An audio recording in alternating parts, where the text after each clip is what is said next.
para hablar sobre los antecedentes de esta reforma. Por extraño que parezca, tenemos que remontarnos a la década de los 80s. ¿Por qué?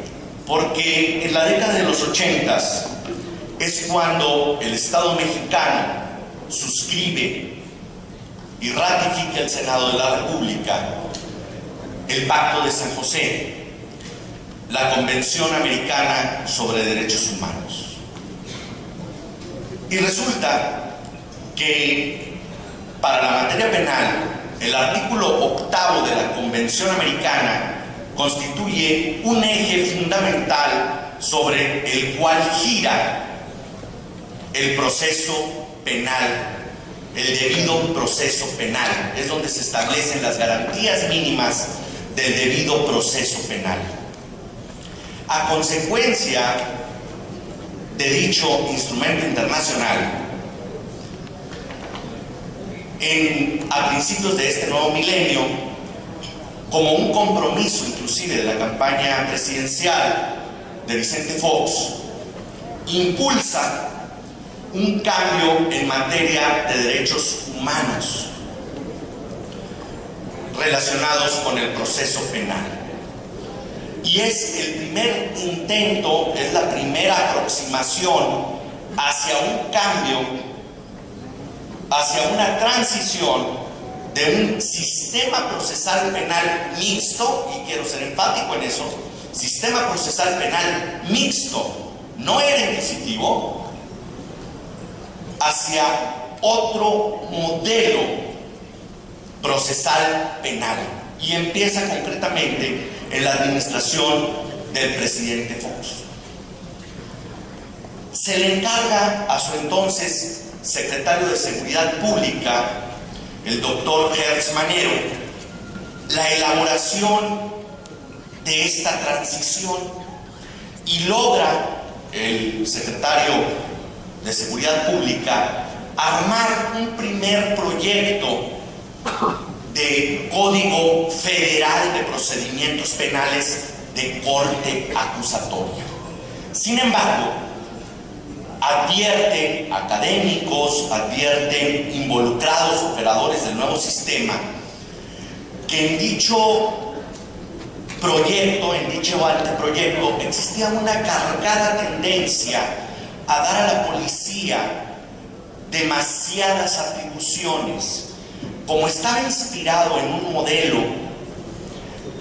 de corte del common law, en donde la policía tiene una intervención muy importante en la investigación, inclusive sin la supervisión del Ministerio Público, este primer proyecto parecía algo que sobrepasaba nuestra tradición jurídica.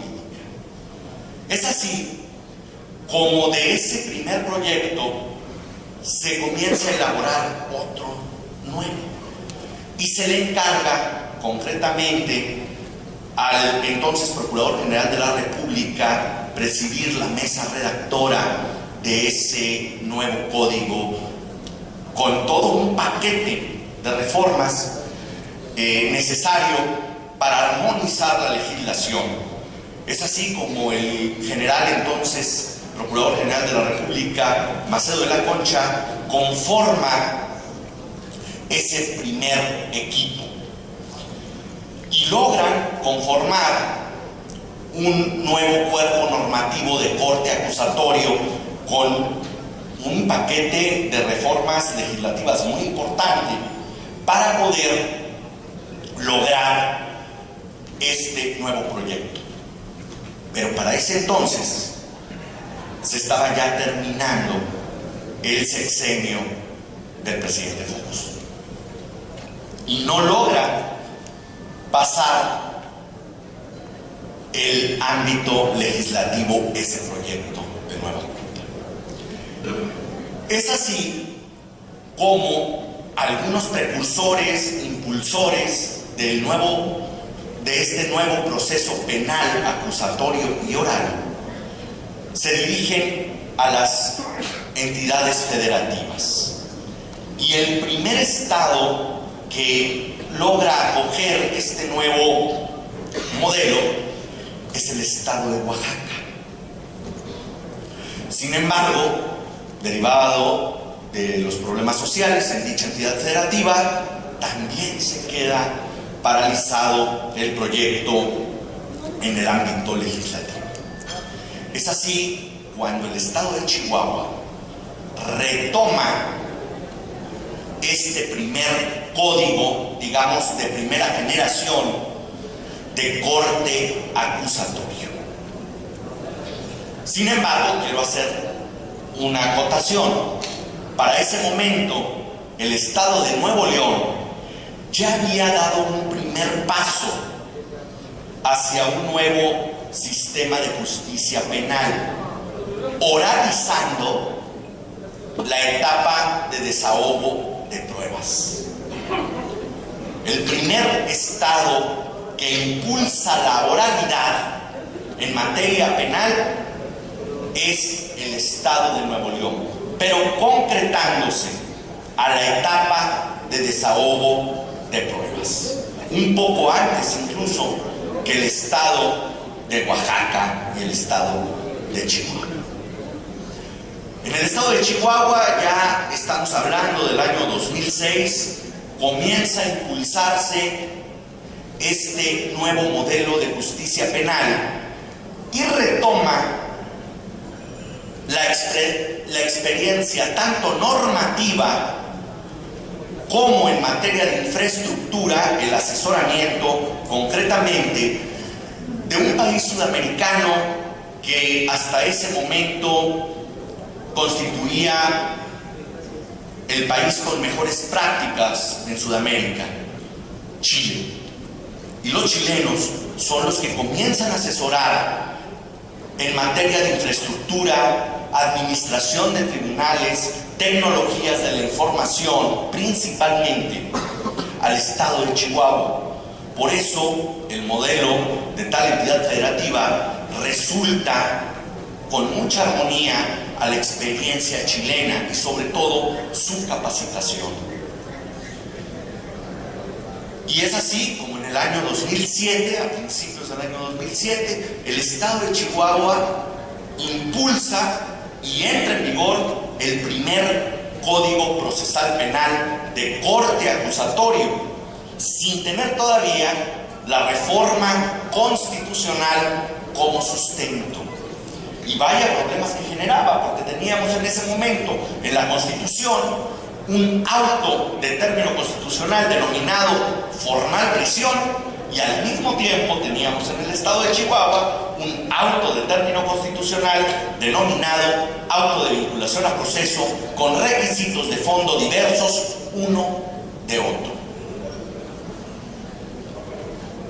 Al año siguiente, ya en 2008, se impulsa ya a nivel federal una reforma constitucional para impulsar el nuevo sistema de justicia penal. Quiero aclarar que a esa instancia, al nivel del Congreso de la Unión, no se presenta una sola iniciativa, sino que es un cúmulo de iniciativas de las cuales se genera la reforma constitucional de 2008. Por eso, para entender, para comprender el espíritu del constituyente, es necesario revisar los testimonios del proceso legislativo de la reforma de 2008, no nada más una iniciativa. Y es así como ya en el año 2008 se impulsa la reforma constitucional, que sale publicada el 18 de junio de 2008. En relación a sus artículos transitorios, vale la pena comentar lo siguiente. El articulado transitorio, el régimen transitorio de la reforma, es como una transmisión manual que entró en diversos momentos. Un primer momento, el artículo primero transitorio establecía que dicha reforma entraría en vigor al día siguiente de su publicación. Y luego se establecía diversas excepciones. ¿Cuáles reformas entraron por ejemplo, al día siguiente de su publicación de la reforma. De entrada, el nuevo concepto de flagrancia. El nuevo concepto de flagrancia está vigente desde el 19 de junio de 2008, con todas las consecuencias que tiene. Ya no hablamos de una flagrancia equiparada. Esa fue la intención del constituyente, evitar los abusos de las legislaturas locales en la regulación de una institución que hasta se contrapone con el propio concepto etimológico de flagrancia, que viene de flagrare, que viene de arder. El delito se está quemando, lo estoy viendo. En la flagrancia equiparada no tenía yo esa situación. Entonces en la Constitución, se plasma que la flagrancia llega hasta el momento doctrinal que se conoce como cuasi flagrancia, es decir, una persecución material e ininterrumpida inmediatamente después de la comisión del delito. Esa reforma entró en vigor al día siguiente de la publicación. Por otra parte, el artículo segundo transitorio establece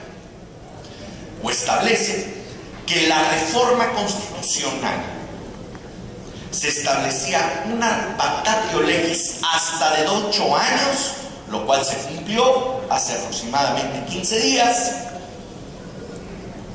para la implementación del proceso penal acusatorio y oral.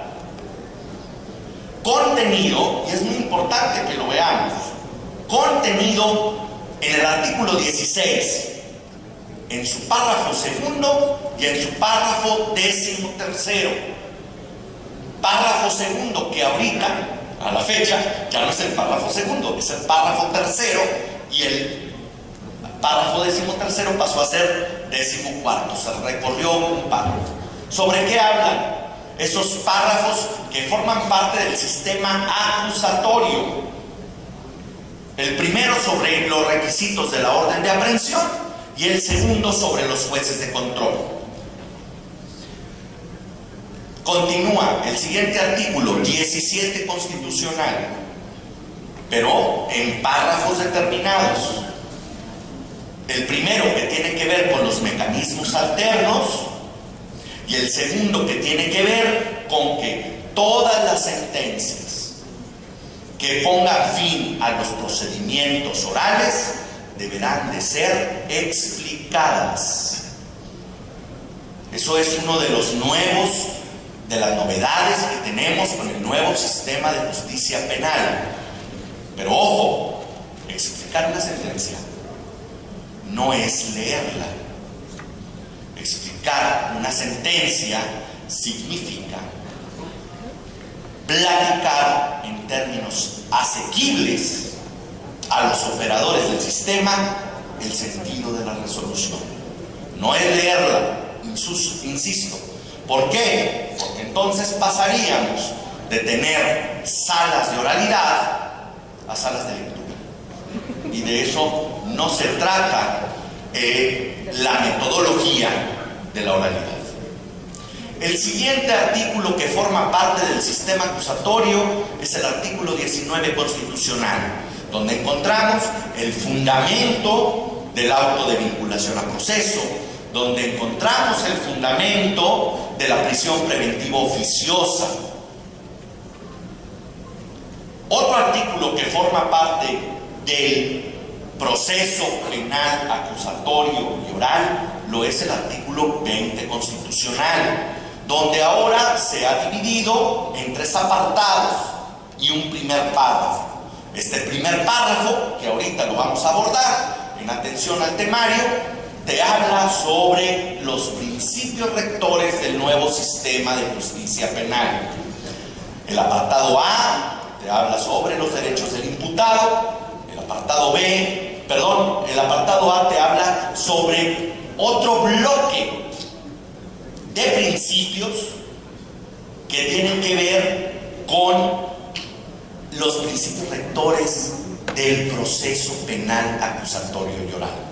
En el apartado B te habla sobre los principios, los derechos del imputado, y el apartado C te habla sobre los derechos de la víctima u ofendida. Finalmente, el último artículo que forma parte del nuevo sistema de justicia penal lo constituye el artículo 21 constitucional, párrafo séptimo, que nos habla sobre los criterios de oportunidad con los que ahora cuenta el Ministerio Público para determinar en algunos casos el no ejercicio de la acción penal. Si ustedes advierten, y es una parte de la reforma importante,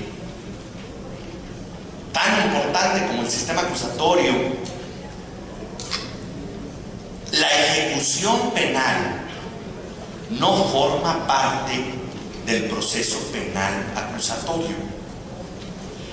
Tan es así que su entrada en vigor la encontramos con un régimen transitorio diverso.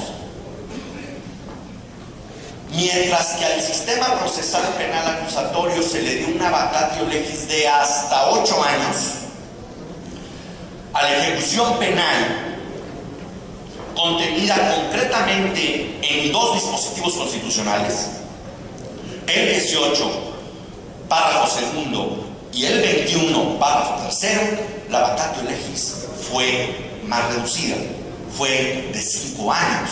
Y esa reforma constitucional entró en vigor a los 3 años de la publicación de la reforma constitucional del 18 de junio de 2008. ¿En qué consiste la ejecución penal? En el nuevo fin de la pena. Transitamos de la readaptación a la reinserción social. Y para efecto de dar viabilidad, de materializar esa reforma, se creó un nuevo tipo de juzgador. El juez que lleva la causa, que prepara la causa, el juez que juzga, que sentencia, es diverso al juez que lleva a cabo la ejecución penal, es diverso al juez de ejecución. El fundamento del juez de ejecución lo encontramos en la reforma constitucional de 2008 también, concretamente en el párrafo tercero del artículo 21 constitucional, cuando establece los estatutos de la nación, que la facultad de imponer las penas, su modificación y duración es atribución exclusiva de la autoridad judicial. Podríamos decir que esos son los antecedentes que tenemos en México y un esbozo de en qué consistió la reforma desde el punto de vista constitucional, pero todavía nos falta comentar algo de antecedentes que es importante considerar. Los antecedentes en el ámbito internacional. Pero me voy a concretar a nuestro continente. Sudamérica y Centroamérica se caracterizó durante el siglo pasado en tener, ahí sí, un sistema inquisitivo. ¿Cuál es la principal característica y diferencia al mismo tiempo entre un sistema procesal penal inquisitivo y uno acusatorio? La principal característica está en que el que acusa es diverso de quien sentencia. Eso sí ocurre en el sistema acusatorio. Acusa el Ministerio Público, sentencia a la autoridad judicial. ¿Qué pasaba en nuestros países hermanos sudamericanos? Teníamos un juez instructor. El juez instructor, perteneciente al Poder Judicial, era quien investigaba, quien hacía las funciones del Ministerio Público, y al mismo tiempo era la autoridad judicial quien sentenciaba. Esa es la principal característica o la nota distintiva de esta transición. Pero vean cómo ellos, en Sudamérica, sí es muy visible este fenómeno. Nosotros, antes de la reforma de 2008, teníamos muy bien delimitado la función de acusar y la función de acusar. Lo tenemos desde la Constitución perfectamente delimitado, desde la Constitución de 1917. Es más, si nosotros leemos la iniciativa que presenta el presidente Carranza, vemos que está perfectamente delimitado en nuestra Constitución un sistema procesal penal acusatorio. Entonces, ¿cuál es la novedad? La novedad es que la reforma de 2008 viabiliza esos principios. Principio de publicidad, por ejemplo. Lo teníamos en la Constitución del 17. Por supuesto que las audiencias son públicas. Pero esa publicidad tiene excepciones. Las mismas excepciones que existían antes de la reforma de 2008 existen actualmente. Pero que quede claro, teníamos un proceso penal acusatorio. Lo que era diferente, y más adelante entro en el tema, era la metodología de ventilar un proceso penal. Esa es la diferencia. Pero en materia de principios existían antes y existen ahora. ¿Qué pasaba en Chile, por ejemplo, antes de la reforma de 2000? Se tenía a un juez instructor. Ahí sí se tenía un sistema procesal penal inquisitivo prácticamente puro. Resulta que en Chile, a principios de los 90, ocurre un secuestro. Ocurre un secuestro de un hijo de un empresario dedicado a un diario de mayor circulación en Chile. Y cuando este señor recurre a las instancias de procuración de justicia en Chile, se aterra el sistema de procuración de administración de justicia. Y él es el que promueve un nuevo sistema de justicia penal en el país andino. Para tal efecto, siguiendo pues los pasos de toda implementación de una política pública, se crean 3 comisiones. Una comisión encargada de la construcción del andamiaje normativo, otra comisión encargada de la difusión del nuevo sistema de justicia penal en Chile, y otra comisión que iba a preparar el tema económico entre los operadores del sistema.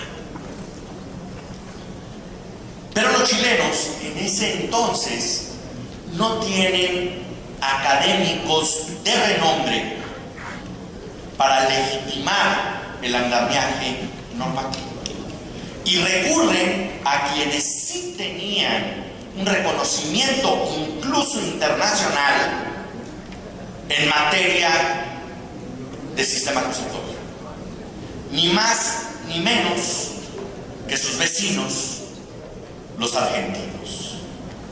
Y hay un argentino, concretamente un autor,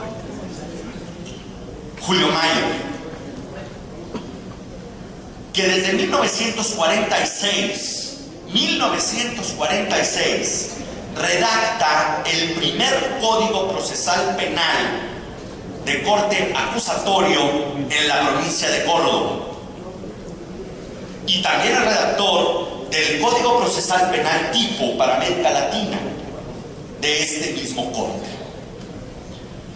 Bueno, pues piden los servicios de Mayer para legitimar la reforma procesal penal chilena. Junto con Mayer acude mi maestro, el profesor Alberto Binder, y entre los dos, entre Mayer y Binder, legitiman el nuevo andamiaje procesal penal chileno. Por eso, en el ámbito internacional, es importante, dada la influencia que tiene nuestro país en el nuevo sistema de justicia penal, considerar tanto la experiencia chilena, pero desde mi muy particular punto de vista, la experiencia, la trayectoria y la academia argentina. Concretamente, a Julio Mayer, que a sus 90 años, el año pasado, publicó el 4º tomo de su derecho procesal penal. Esa es la situación más o menos que tenemos de antecedentes. Vamos a ver ahora la segunda parte de la exposición, los principios del nuevo sistema de justicia penal.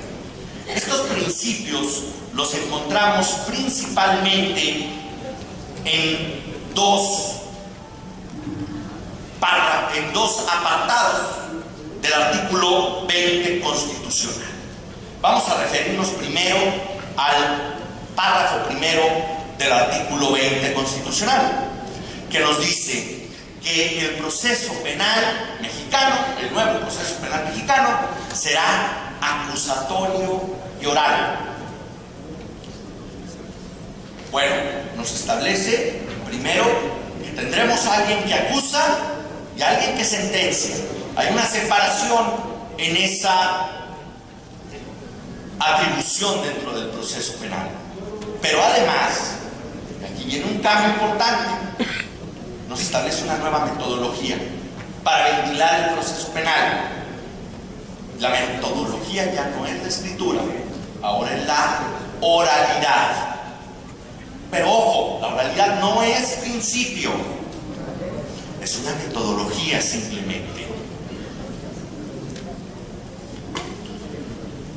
Existe ya tesis de algún tribunal colegiado del estado de Morelos en el que se establece faltar a la oralidad como una violación a las formalidades esenciales del procedimiento, al debido proceso. Entonces, no es cualquier cosa, no es principio la oralidad, pero sí tiene trascendencia. No respetar la oralidad implica, a su vez, una violación a las formalidades esenciales del procedimiento.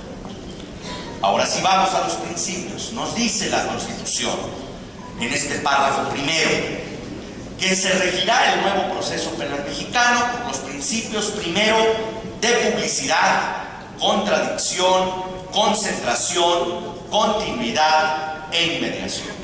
Yo les refería hace algunos momentos que la publicidad la teníamos en el proceso tradicional. Claro, las audiencias eran públicas, no te cerraban las puertas, pero lo que hace la reforma de 2008 es viabilizar, materializar esos principios. Por ejemplo, la publicidad. En los juzgados tradicionales, por supuesto que las audiencias eran públicas, con sus excepciones, tratándose de delitos de secuestro, tratándose con menores, etc.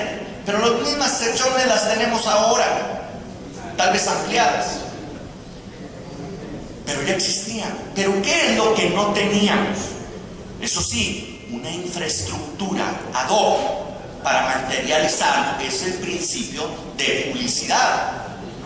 Teníamos las rejas de prácticas, llegaba la gente interesada, pero se quedaba en la entrada del juzgado porque no había un lugar específico para poder atender a estas personas.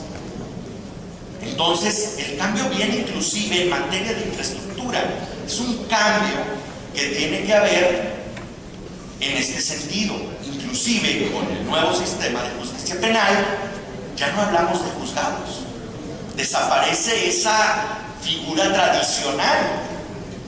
La sede judicial ahora es una sala de oralidad, la cual es presidida por un juez.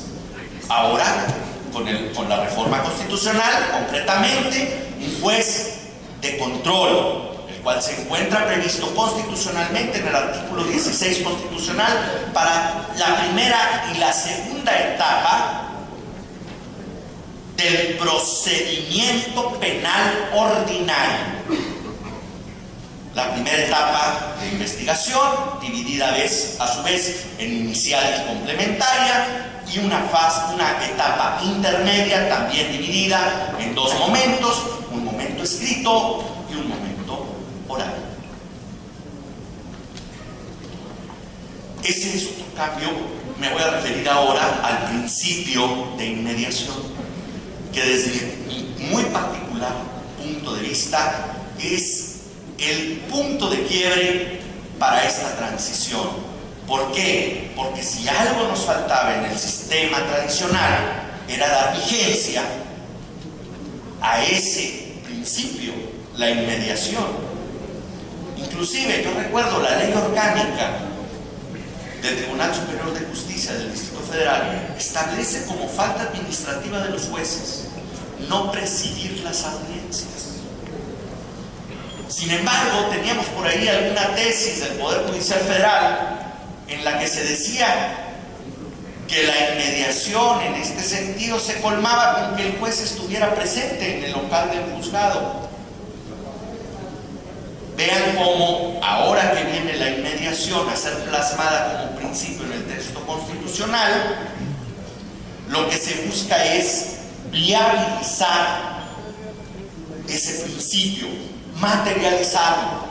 Con la nueva infraestructura que cuentan los poderes judiciales de nuestro país, es 100% atendible este principio.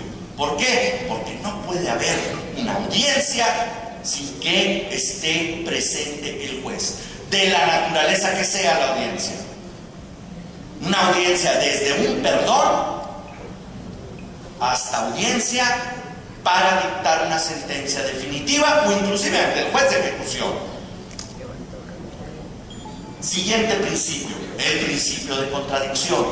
El principio de contradicción lo encontramos plasmado a todo lo largo y ancho del proceso penal mexicano acusatorio y oral. Encontramos el principio de contradicción en los interrogatorios de los testigos o peritos. El oferente de la prueba pregunta, interroga y la contraparte contrainterroga. Lo encontramos también en el momento de presentar los alegatos de apertura. Primero el Ministerio Público, le sigue el asesor jurídico, le sigue la defensa, y lo tenemos también en el alegato de clausura. En una audiencia hace una petición cualquiera de las partes, el juez tiene la obligación, en atención al principio de contradicción, de concederle el uso de la voz a otra de las partes. Finalmente, respecto de este primer bloque de principios, nos quedan comentar dos más: el principio de continuidad y el principio de concentración. ¿Qué implican estos dos principios que se encuentran íntimamente hermanados? Que se lleve a cabo el mayor número de actos procesales en el menor número de audiencias posible. Ya no hablamos, a consecuencia de estos dos principios, de diferimientos en las audiencias. Puede haber suspensiones, pero estas suspensiones tienen consecuencias. Son casos excepcionalísimos. Lo prevé el Código Nacional de Procedimientos Penales. Y estas suspensiones no podrán ser mayores a 10 días. Vean ustedes, en caso de que esa suspensión supere ese término de 10 días, ese plazo de 10 días, tendrá que llevarse a cabo todo el material probatorio que se hubiere desahogado, que se hubiere producido en términos técnicos del nuevo sistema de justicia penal. Pasemos al segundo bloque de principios contenidos en el artículo 20 constitucional en el apartado A. La primera fracción nos establece el objeto del proceso penal, el cual será el esclarecimiento de los hechos, proteger al inocente, procurar que el culpable no quede impune y que los daños causados por el delito se reparen. Esta última parte de esta fracción primera es muy importante. Hace poco tuve la oportunidad de platicar con el doctor Pesqueira, de allá del estado de Sonora, y él me estaba comentando de que el Código Nacional de Procedimientos Penales gira alrededor de la justicia restaurativa. Y eso tiene mucho que ver con la reparación del daño. Siguiente principio. Toda audiencia se desarrollará en presencia del juez, sin que pueda delegar en ninguna persona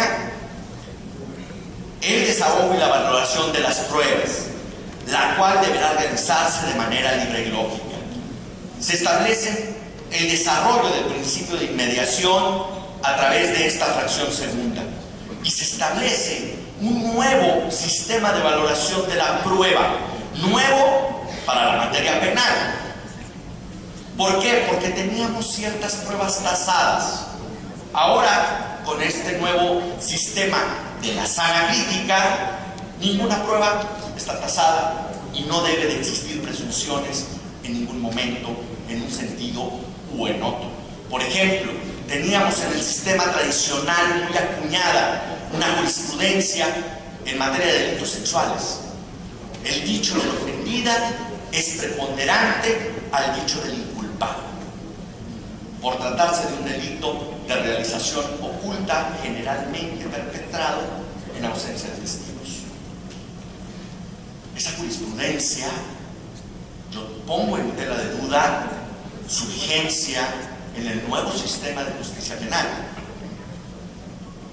Decían en una capacitación los chilenos, el secreto de este nuevo sistema de justicia penal se llama información de alta calidad.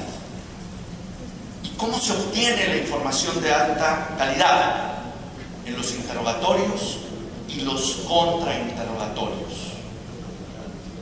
De ahí es donde tendremos que extraer siempre la información para llegar a una determinada convicción. Hay un núcleo duro, dice otro autor costarricense. ¿Cómo se extrae la información de alta calidad? Dice, en un asunto podría haber varios testigos, los cuales van a tener un conocimiento de los hechos periférico, muchos de ellos. Hay que ir al núcleo de esa información para extraer lo que denominan los chilenos, como les digo, la información de alta calidad. Y ahí es donde se van a dilucidar las posibles contradicciones. La fracción tercera nos habla sobre la fracción tercera, sí. Para efectos de la sentencia solo se considerarán como pruebas aquellas que hayan sido desahogadas en la audiencia de juicio. ¿Qué implica esto? Que todo aquello que se haya producido antes de la etapa de juicio no constituye prueba en la etapa de juicio, salvo la prueba anticipada.